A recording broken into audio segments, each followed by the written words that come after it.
ఆకాకర లేదా బోడకాకర అంటారండి. వీటిని మనం మామూలుగా దుంపల ద్వారా పెంచుతూ ఉంటాం కదా! కానీ విత్తనముల ద్వారా కూడా చాలా ఈజీగా పెంచవచ్చు. ఇందులో మేలు, ఫిమేలు 2 ఉంటాయండి. సీడ్స్‌లో మేలు, ఫిమేల్ ఉంటాయి. అలాగే దుంపలలో కూడా మేలు, ఫిమేల్ ఉంటాయి. ఇప్పుడు మనం వీటిని విత్తనాలతో ఎలా పెంచాలో చూద్దాము. నమస్తే, నేను Kumari. Welcome to our channel royal garden. మన దగ్గర flower seeds, vegetable seeds, leafy greens ఉన్నాయండి. అలాగే ప్లాంట్స్, ఫెర్టిలైజర్స్ కూడా ఉన్నాయి. మీకు కావాలి అంటే స్క్రీన్ మీద కనిపిస్తున్న నెంబర్కి వాట్సాప్ మెసేజ్ చేయండి. లైక్, కమెంట్ చేయడం మాత్రం మర్చిపోకండి. మీరు లైక్ చేయడం వల్ల మన వీడియోస్ ఇంకొంతమందికి రీచ్ అవుతాయి.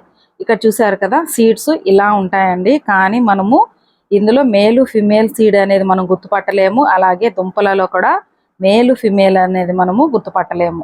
ఎప్పుడైతే సీడ్స్ ఫామ్ అయ్యి ప్లాంట్స్ వస్తాయో అప్పుడు మాత్రమే మనము మేలు, ఫిమేల్ అనేది గెస్ చేయగలము. అలాగే మేలు, ఫిమేల్ ఉంటే మాత్రమే మనకు ఫ్రూటింగ్ అనేది వస్తుంది.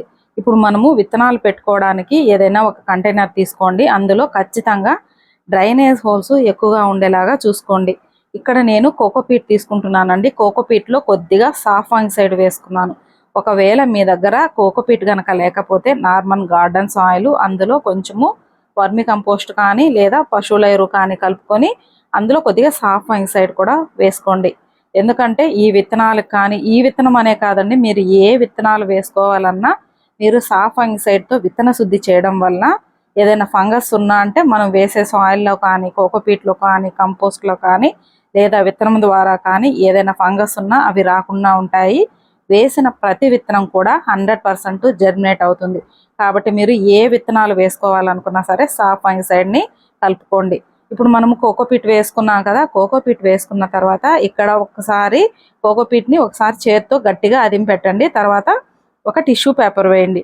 మనము టిష్యూ పేపర్ వేయడం వల్ల విత్తనాలు ఏవైతే ఉన్నాయో వాటికి ఈ కోకోపీట్ కానీ, సాయిల్ కానీ దేని నుంచైనా సరే ఫంగస్ రాకుండా ఉంటుంది. అలాగే విత్తనాలు లోపలికి వెళ్ళిపోకుండా చక్కగా జర్మినేట్ అవుతాయండి. ఈ విత్తనాలు అనే కాదు, మీరు ఏ విత్తనం వేసుకోవాలన్నా సరే ఈ టిష్యూ పేపర్ మెథడ్ని ఉపయోగించి విత్తనం వేసుకున్నారంటే మీకు రిజల్ట్ అయితే చాలా బాగుంటుంది. ఇప్పుడు మనము ఈ టిష్యూ పేపర్ పెట్టి విత్తనాలు వేసాం కదా, వేసిన తర్వాత సేమ్ ఇదే కోకోపీట్తో మనం విత్తనాలు వేసుకున్నాం కదా, పైన 1 లేదా 2 ఇంచుల వరకు కోకోపీట్ వేసి ఒకసారి మళ్ళీ చేత్తో అదిమి పెట్టండి. అలా అదిమడం వల్ల ఏమవుతుందంటే వర్షం పడినా, ఒకవేళ మీరు ఓవర్ వాటరింగ్ చేసినా సరే ఆ విత్తనాలు అనేవి పైకి ఇలా వచ్చేయకుండా గట్టిగా నిలబడతాయి. కాబట్టి ఒకసారి ఇలాగా గట్టిగా ప్రెస్ చేసుకోండి. ఇలా పెట్టేసిన తర్వాత మీరు కంప్లీట్గా షేడ్లోనే పెట్టాలండి. వర్షం ఎక్కువగా పడే చోటు, ఓవర్ వాటరింగ్ ఉన్నా సరే ఇవి కుళ్ళిపోతూ ఉంటాయి. అంటే విత్తనాలు అనేవి మొలకెత్తే శాతము తక్కువగా ఉంటుంది. ఇప్పుడు 1 లీటర్ నీళ్లు తీసుకొని ఇందులో కొద్దిగా సాఫ్ట్ సైడ్ కలుపుకోండి. ఆల్రెడీ మనము కోకోపీట్లో కలిపాము. అయినా సరే ఒకసారి నీళ్లు మనం పోస్తాం కదా, ఆ నీళ్ళల్లో కొద్దిగా సాఫ్ట్ సైడ్ వేసి ఒక్కసారి వాటర్ చేసిన తర్వాత మళ్ళీ మీకు మొలకలు ఎప్పుడైతే కనిపిస్తాయో అప్పటి వరకు నీళ్లు వేయాల్సిన అవసరం ఉండదు. ఒకవేళ పైన డ్రై అయిపోయినట్టు అనిపించింది అంటే అప్పుడు మాత్రమే మళ్ళీ నీళ్ళు అనేది పోసుకోండి. మళ్ళీ నీళ్లు పోసేటప్పుడు కూడా అంటే మనము మినిమము వారం నుంచి 10 రోజుల తర్వాత మాత్రమే నీళ్లు పోస్తాం కదా, అప్పటి వరకు కోకోపీట్ కాబట్టి తేమ అలానే ఉంటుంది. మళ్ళీ మీరు నీళ్లు పోసేటప్పుడు అందులో కొద్దిగా సాఫ్ట్ సైడ్ వేసుకొని ఆ నీళ్లు పోయండి. ఈ విత్తనాలు మొలకెత్తడానికి మనకు మినిమం 20 రోజుల నుంచి నెల రోజుల టైం అయితే పడుతుందండి. అంటే లేట్ ప్రాసెస్ అనమాట.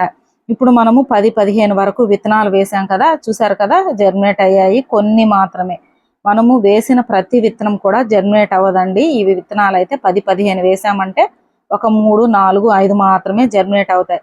ఇందులోనే ఏదో ఒక ప్లాంట్ విత్తనం పడి వచ్చినట్టుంది. చూసారు కదా, అది ఏం ప్లాంట్ సీడ్ అనేది తెలియదు. కానీ మనకు ఒక్కొక్కసారి అనుకోకుండా ఏదో ఒక విత్తనము మంచి విత్తనమే ఉంటుంది. మనం అది వేస్ట్ అనుకొని పీకేస్తూ ఉంటాం. ఎప్పుడైతే దానికి ఫ్లవరింగ్ కానీ ఫ్రూటింగ్ కానీ స్టార్ట్ అవుతుందో అప్పటి వరకు మనము ఉంచుకుంటే మంచిది.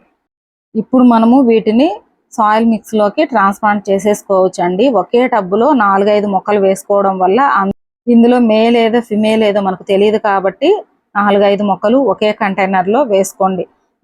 చాలా మంది కమెంట్లు అడిగారండి, దుంపల ద్వారానే ఆకాకర కాయలు వస్తాయి, విత్తనాల ద్వారా కూడా వస్తాయా అని. విత్తనాల ద్వారా వేసినా సరే మేలు ఫిమేలు ఉన్నాయంటే ఖచ్చితంగా మనకు ఫ్రూటింగ్ అయితే వస్తుందండి. మీరు విత్తనం ద్వారా పెట్టుకోవచ్చు, అలాగే దుంపల ద్వారా కూడా చాలా ఈజీగా పెంచేసుకోవచ్చు. ఈ ఆకాకర విత్తనాలు కూడా మన దగ్గర సేల్కి ఉన్నాయి. ఇంతకుముందు స్క్రీన్ మీద నెంబర్ ఇచ్చాను కదా, మీకు ఎవరికైనా కావాలి అంటే వాట్సాప్ మెసేజ్ చేయండి. చూసారు కదండి, చాలా ఈజీ మెథడ్లో ఆకాకర విత్తనాలతో ఎలా పెంచాలో. ఇదండి ఈరోజు వీడియో నచ్చితే ఒక లైక్ చేయండి. అలాగే ప్రీవియస్ వీడియోస్ అన్ని కూడా ఒకసారి చూడండి. ఇప్పటి వరకు మన ఛానల్ని ఎవరైనా సబ్స్క్రైబ్ చేసుకోకపోతే తప్పకుండా సబ్స్క్రైబ్ చేసుకోండి. థ్యాంక్స్ ఫర్ వాచింగ్ అండి.